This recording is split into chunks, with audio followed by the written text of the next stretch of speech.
একদিন এক বাদশা একজন লোককে ডেকে বললেন, আমার একটি বিশাল বাগান আছে, তুমি এই ঝুড়ি নিয়ে বাগানে ঢুকবে আর যত খুশি ফল নিয়ে ঝুড়ি ভরবে, কিন্তু শর্ত একটাই, যে অংশ তুমি পার হবে সেখানে আর ফিরে যেতে পারবে না।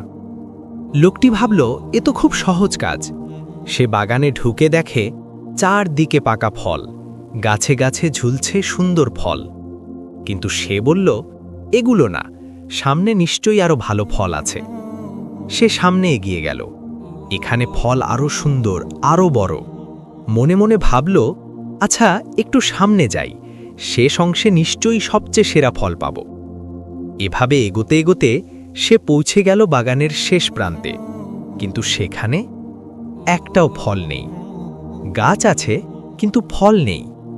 লোকটি কেঁদে উঠল, হায়, আমি যদি শুরুতেই ফল তুলতাম, আজ আমার ঝুড়ি খালি থাকত না। এখন বাদশার সামনে কি নিয়ে যাব? এই লোকটি আসলে আমরাই। বাগানটি হলো দুনিয়া, ঝুড়িটি হলো আমাদের আমলনামা, আর ফলগুলো হলো নেক আমল।